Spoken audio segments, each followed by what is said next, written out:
I can hear you. All right. We're live, Cool. Benny. Can I swear? I mean, it'll be edited out anyways, so So I can just say fuck shit, pussy cunt.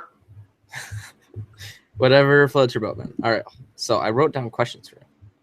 Okay. So basically, this can be edited up, and then your response is just gonna kind of be there, and like you won't really hear me giving the question. All right. So how did punk music start? Pump music. Man, I'm a real big fan of this pump music. Pump Up the Jams was created by MC Hammer. Punk music started in the 1970s, mainly mid-70s, 74, 76. People aren't really sure exactly when it started. But the first bands were Sex Pistols, The Clash, Patti Smith, Television, The Ramones. I mean, these were bands that are still influential today. I mean, the Ramones t-shirts are still sold at Target. I mean, these are bands that are still widely known for the movement they created. Punk music was mainly focused in the UK and in America. People were saying that, the punk scene in Britain was actually very memorable, or very close to like a second British invasion. So, punk music was started with the idea that it's rock music, but with a punch, kind of. It's people who have something to say, but do not have the correct medium to say it in. So is it basically done by youth? Like the youth created this in a sense? Well, it was kind of an easier thing to create, so it was kind of youthful experience. The Ramones, I mean, they were really young when they started. I think they were in their 20s. Same with the Clash. I mean, it was they were a normal rock band, really, but they had a different message, and it was fueled by the Vietnam. At least from an American standpoint, it was fueled from their anger towards America because of the Vietnam movement. It was mainly because protest songs did not have the punch that they wanted. Like, a lot of people in the 60s were creating protest songs like Bob Dylan and others like that. What was that? John Lennon was one with, all we're saying is give peace a chance, All we are saying. Okay. It was like 1980. What are you talking about? It was after, whatever. I don't know. Maybe I'm just an asshole. He was just a stoner, dude. Okay. What was the question? Like, why did punk split from rock? And I think you answered that, and it was mostly like the protests. Yeah, punch. Punk split from rock. I mean, it's still it's a subgenre of rock. I mean, if people were going to say it's punk music, they're still going to say it's rock and roll, because it's got the loud punch that rock and roll has. It does have, the harshness that rock and roll was kind of, banned from in its early stages, because it was lewd, it was crash, it was loud. So it's still a subgenre of rock and roll. But the reason why it was made its own subgenre is because it had this different message, and it was really made by outsiders that couldn't get in. And they were really seen as anarchists. They were seen as people who were rebelling not against just government, but against just rock and roll in general, because rock wasn't what they wanted. They wanted rock to be their own thing, and that's how the punk music really was created. So when Elvis came on the scene in the 1950s, he was very controversial for his rock and roll and for his hit movements. Did any of the punk bands have that kind of impact when they came onto the scene to the level outraged Elvis produced? Well, I mean, it's hard to reciprocate what Elvis did, but I think people saw just punks as people who were people who were not respected by the law. They weren't respected by other people because they had a different message. They had they were not afraid to say what they were thinking. Is really what I was trying to say. They were seen as guys who, I mean, if you look at the Ramones, they're ugly guys. They're not Elvis looking guys who are seen as these sex symbols. They are the run-of-the-mill guys from New York, or the Clash. I mean, Joe Strummer is one of the ugliest guys I've ever seen in my life. But the reason they are, they have this message, or the reason they're respected, is because they have this message and they can convey it in a way that wasn't being able to be conveyed earlier. Like in early rock and roll, it was like Elvis Presley, using him, it's like, it was like, you're nothing but a dog. And then, I'm still in love with you. Punk's like, all right, we don't believe what you're saying. You're just, you're telling us lies, you're telling these people lies, and we are, here to show these people what's really wrong with society. Has punk changed from the start? Like, so it started off as, we don't really believe what you're saying, but has it changed since then? I think, punk music now has its own subgenre, so it's obviously grown and developed. Hold on a second, you're breaking up. What's up? All right, now try talking. Okay. Well, punk really is. I mean, it's just developed and grown itself. I mean, it's created its own subgenres of punk. There's ska punk. There's heavy punk. There's loud punk. There's also just downer punk. So it's definitely evolved and it's changed. Time out. You're breaking up again. Okay. It is raining here, so maybe that's it. All right. Now I got a visual on you. All right, now try talking. Well, punk has changed. I mean, punk. No, never mind. You fucking cunt! I'm sorry. I'm trying my best.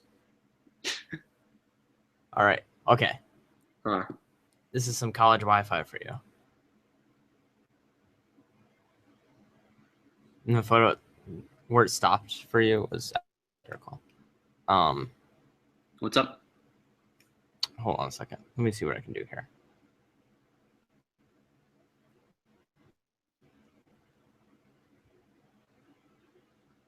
All right, now try talking.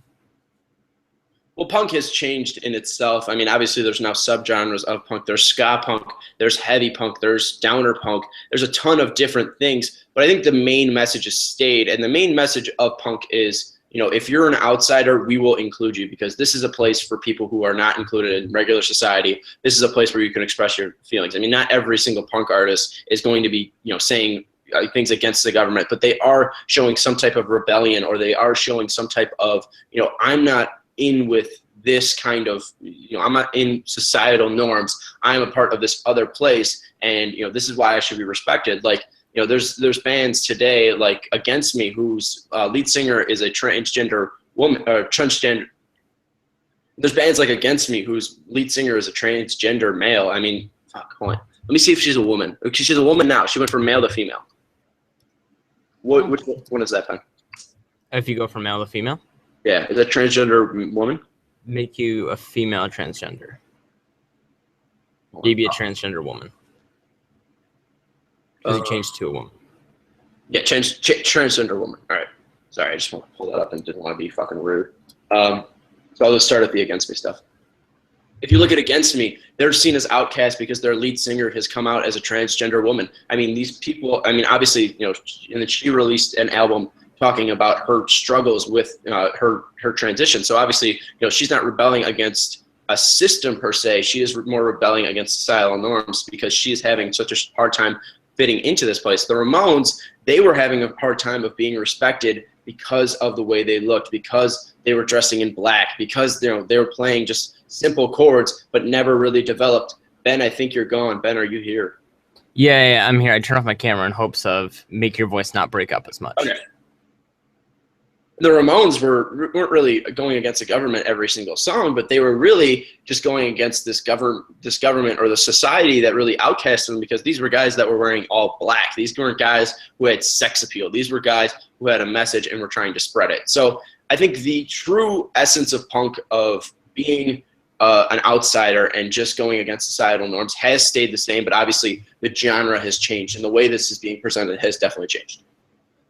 How do the Ramones and the Clash compare to the rock bands today? Like you named Against Me. How do they, I guess, compare? Well, I mean, when you look at it, when you're comparing Against Me, the Clash, and the Ramones, it's you can obviously say that Against Me takes a ton from these bands, because these are pioneers. Every single person. I mean, if you talk to an artist today, it's hard someone that doesn't take from the Beatles or Bob Dylan or a Bruce Springsteen.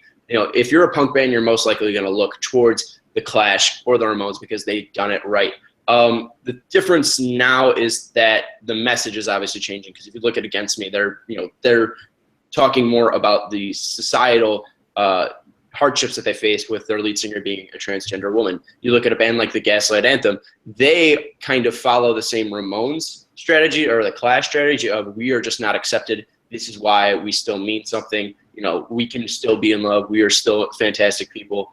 So this is like, it's more of, people try not to really replicate what the Clash and Ramones do, but they take a lot from what, they have done.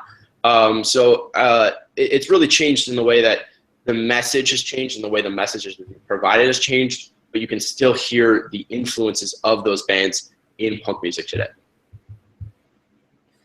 Why punk? What got you into punk? Well, punk, I actually talked to my boss, Pete, and we just have, music conversations all the time. And his favorite band's the Beatles, and my favorite band of all time is Bruce Springsteen. Now, Bruce Springsteen's not a punk; he's a rock and roll legend. And the Beatles are obviously rock and roll legends, but there's also a change in music that's happened. I mean, it wasn't, rock and roll has not been the most popular type of music of all time. Like from the 60s to the 70s, that was the mainstay. But then in the 80s, pop started taking over, and then in the 90s, grunge started taking over. So if you look at the way that we kind of talk about it, his favorite band is the Beatles, and next up is Nirvana. And, he's found that people who like the Beatles most likely like Nirvana, when people who like Bruce Springsteen have liked Pearl Jam. So and usually there's like, if you like the Beatles and Nirvana, you're most likely going to like indie bands. But if you like Bruce Springsteen and Pearl Jam and punk, if you like Bruce Springsteen, Pearl Jam, then you're most likely like punk, because, Bruce Springsteen and Eddie Vedder, the lead singer of Pearl Jam, and obviously the lead singer of Bruce Springsteen in the E Street Band, these guys do not have clean, polished vocals. They have, hard, gritty, messages where people are more looking for social justice from them instead of a pop song. Where the Beatles and Nirvana and these indie bands, you're going to find a pop song and you're going to find nice harmonizing vocals together.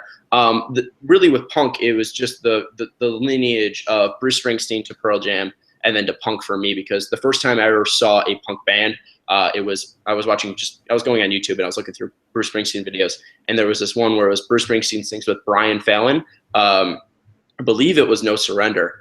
And then I saw another one where Bruce Springsteen joined Gaslight Anthem on stage in a previous set, and they played Gaslight Anthem's 59 Sound. So I really found them through Bruce Springsteen, and then Bruce Springsteen really has fueled that, because now I went to Gaslight Anthem, and then Gaslight Anthem was related to Against Me, and then I just kind of fell down the rabbit hole there of punk music. And then also it really helped that my friend Marty, who, I mean, he's my best friend. He really is with me at every single punk show I go to. So it's really helping that I do have friends that push me in the right direction there.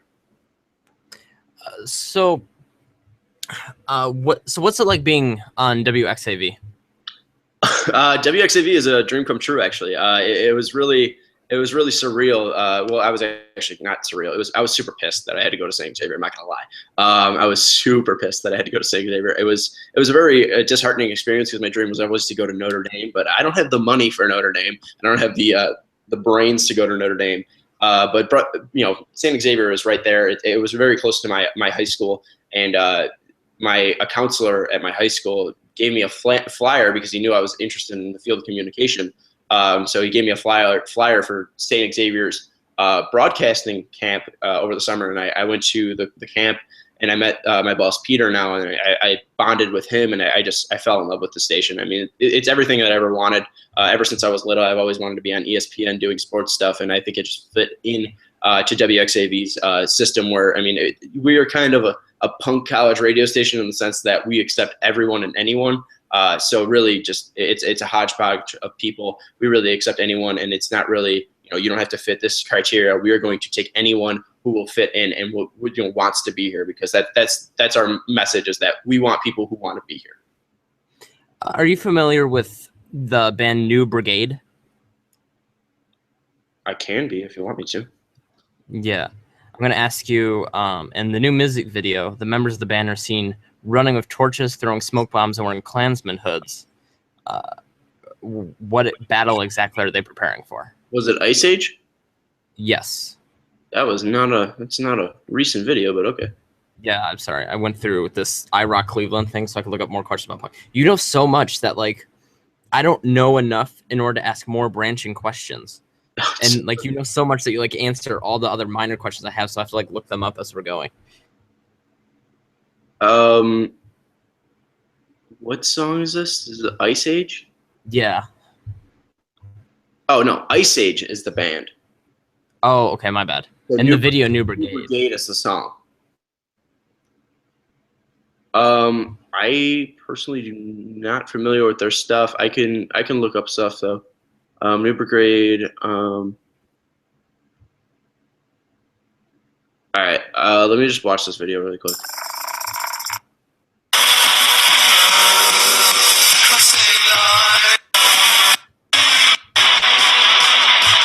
All right. Ready? Yeah. Want to restate the question, or you want to just me jump in? Yeah. So in the new music video by Ice Age called New Brigade, you can see them throwing Molotov cocktails and smoke bombs dressed in Klansman hoods. They made no mention of white supremacy being involved in their album at all. Is that a message of white supremacy, or is it a message about something larger? Personally, I think it would be more of because I mean it's hard for a band. I believe they're Danish, so it's hard for a band to either understand what those mean or they know what it means, and they're more saying it as a view on society itself. So if people are looking at it, it's not like, oh, these guys are Klansmen or these people are white supremacists. I think it's more of them taking a topic that is hard to deal with and then relating it to their song, because a lot of bands do that. It's kind of like Salvador Dali, who used very very weird images to unlock the human mind. And I think it's more of, we are going to use the weirdest thing we can use to get you interested and get you talking about us, because what we're actually saying is more important than what we're actually doing. What's the difference between pop punk and pop rock?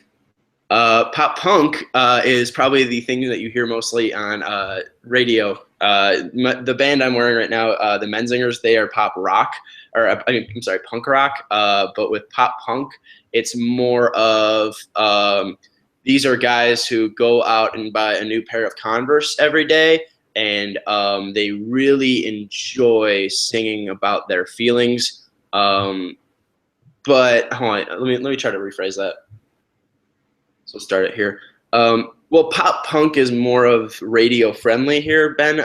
It's more that people can relate to it or understand the message more. It's more about like love. It's more vocals. Like it's kind of like if they took their inspiration from the Beatles more and then used that instead of taking it from the Ramones or the Clash.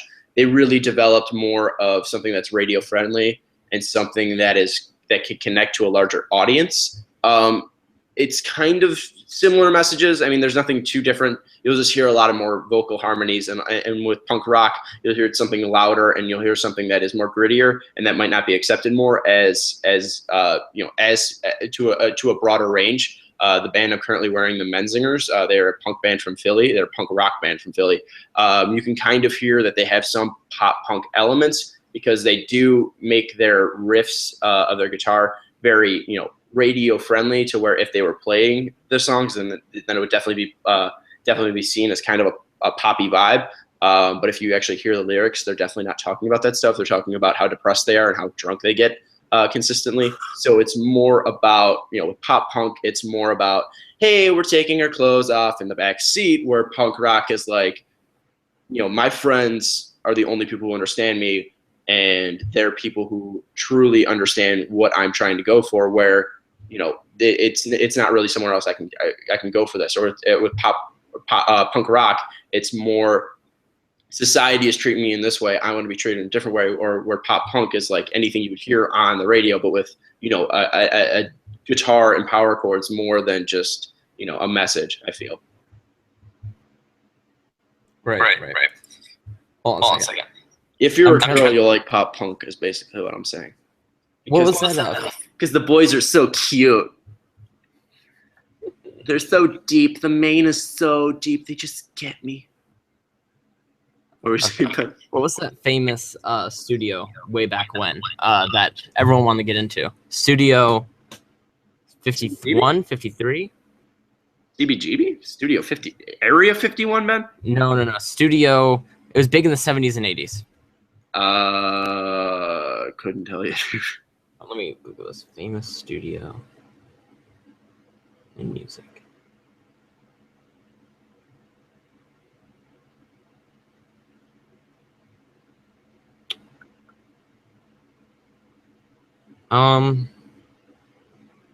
What town has the best punk rock scene in it right now? Philadelphia. Philadelphia easily has the best scene in punk music. They have the Menzingers, who I just previously mentioned. They also have a band, Beachling, who is personally my favorite band. Beachling is just put out an album in 2015 called Finding People Who. Hold on, it's a crazy it's a crazy. Hold on, let me go. Just let me cut that. I have it in my room, Ben. Hold on. Okay.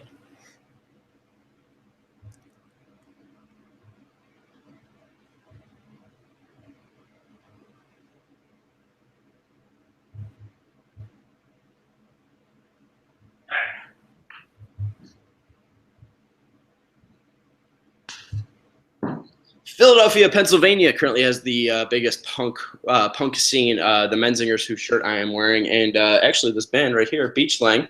They put out an album in 2015. It's called "The Things We Do to Find People Who Feel Like Us." They're fantastic, and they're going to be really huge. Beach Slang was actually featured on NPR, so I mean that's a huge media outlet there for them.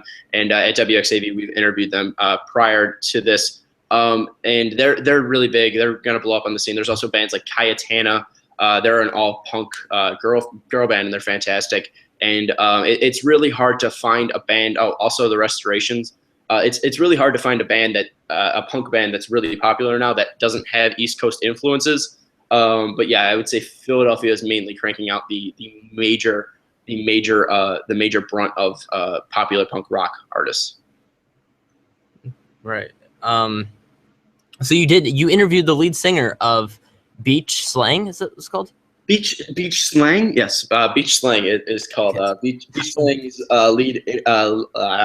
Beach Slang's lead singer, James Alex Snyder, is a fantastic dude. One of the nicest dude I've ever met, and you wouldn't be able to tell that he's a rock star by the way he talks to you. He talks to you like he is your best friend that he's known for 25 years. I mean, he is one of the nicest and most genuine people on earth.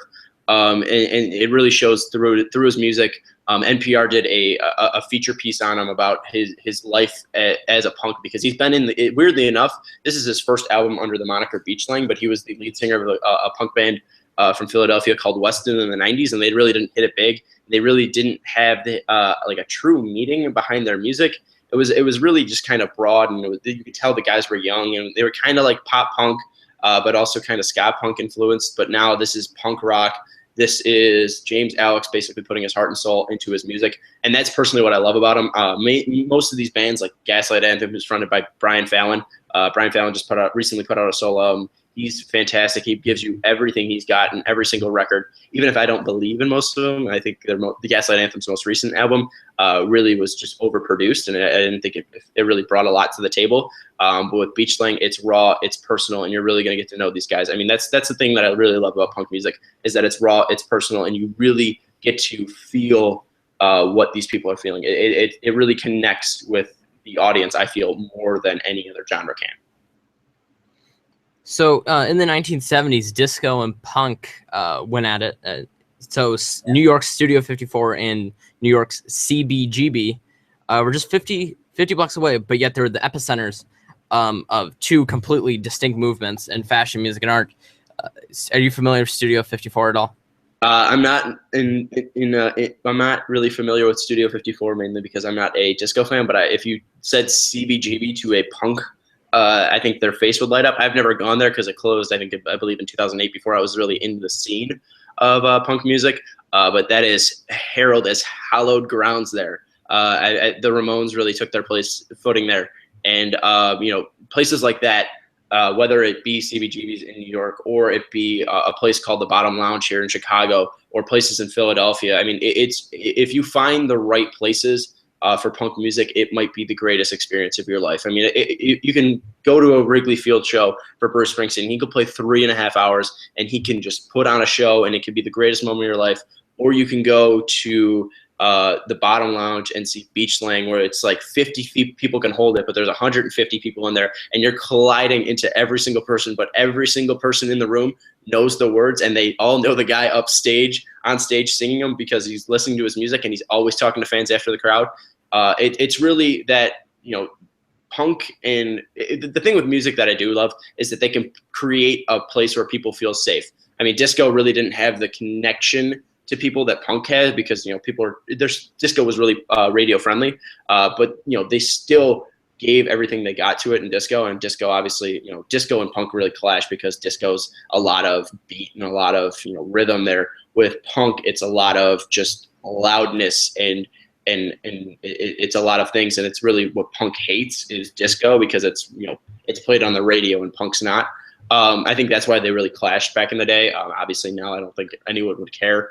But really the main focus of what I was trying to say was CBGB was a hallowed hall of punk music, and it was held in that right because people didn't feel judged. And if you find the right place, either, I don't think there's any in Iowa, but if you go to a place in Chicago like the Bottom Lounge, you'll definitely find a place where you feel comfortable in every single place. Because if you go to a punk show and you fall down in a pit, you're going to get picked right back up, and then people are going to start pushing you again. And then if you fall back down, people are going to push you right back up. I mean, it's a safe environment where people won't judge you and people will just let you be yourself.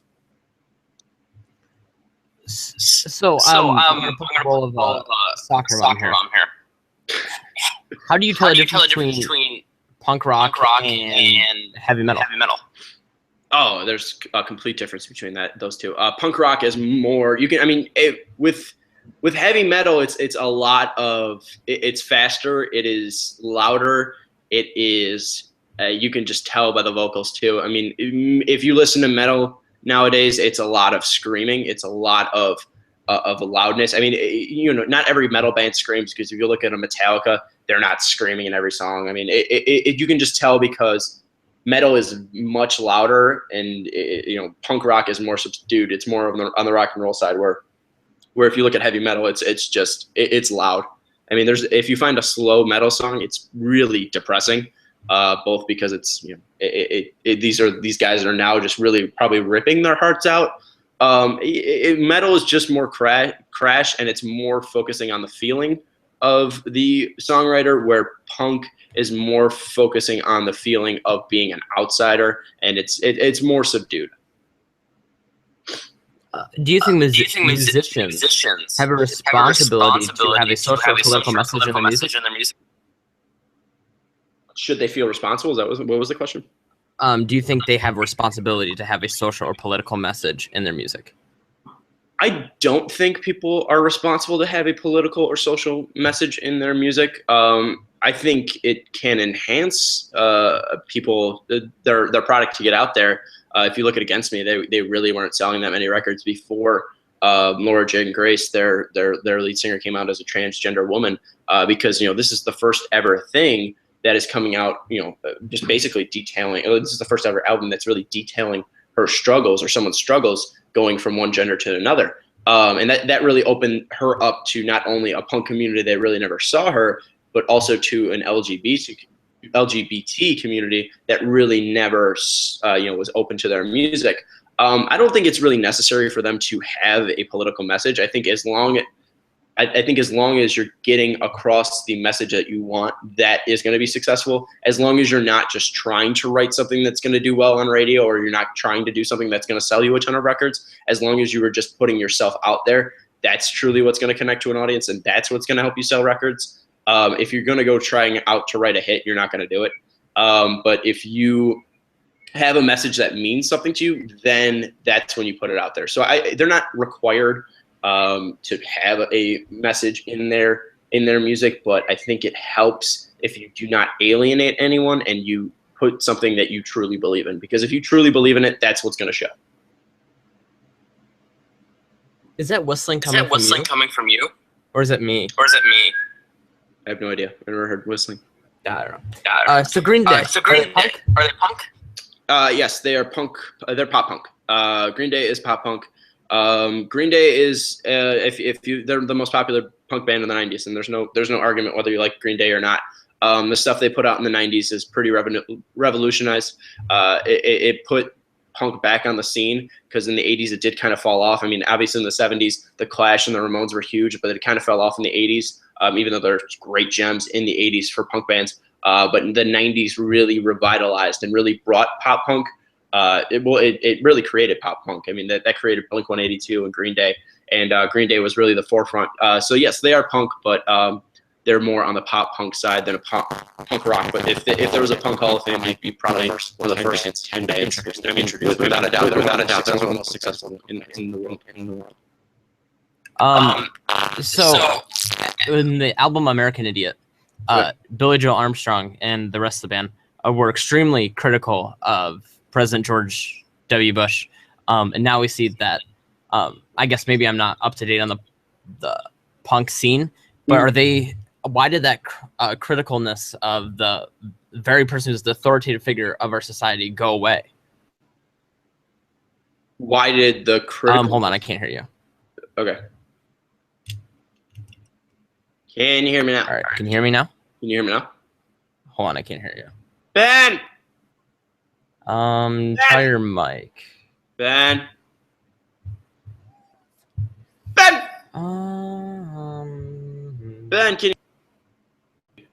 Ben, can you hear me? Ben, can you hear me? Can you hear me?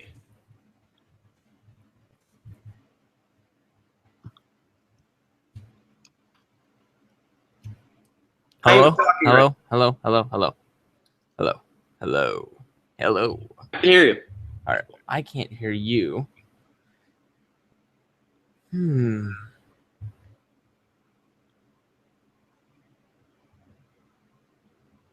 All right, try talking now. Hello! Benjamin! Right, talk now. Benjamin! Benjamin! Benjamin! Benjamin! I can't hear you. Benjamin! Let's go with Yo! Yo! Okay. Hello! Ben! Ben, can you hear me? Ben, can you hear me? Ben, can you hear me? Benjamin. Benjamin Wheeler. Benjamin Wheeler. Benjamin Wheeler. Wheeler. Wheeler. Oh. All right, talk now. Ben. Hold on, make sure you're not muted. Ben. Ben.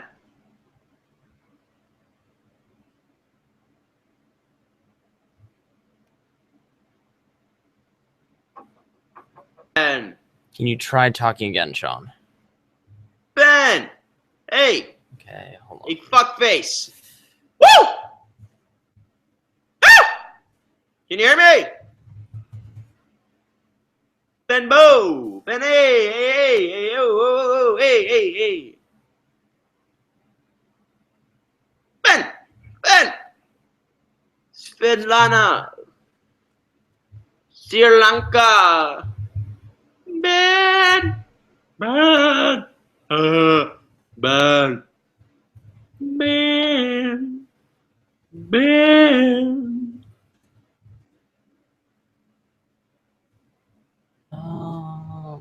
Sean, here we go.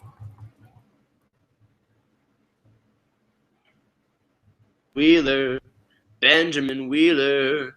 Ben, Ben, Benny, Ben, Ben, Ben, Ben, Ben, Ben.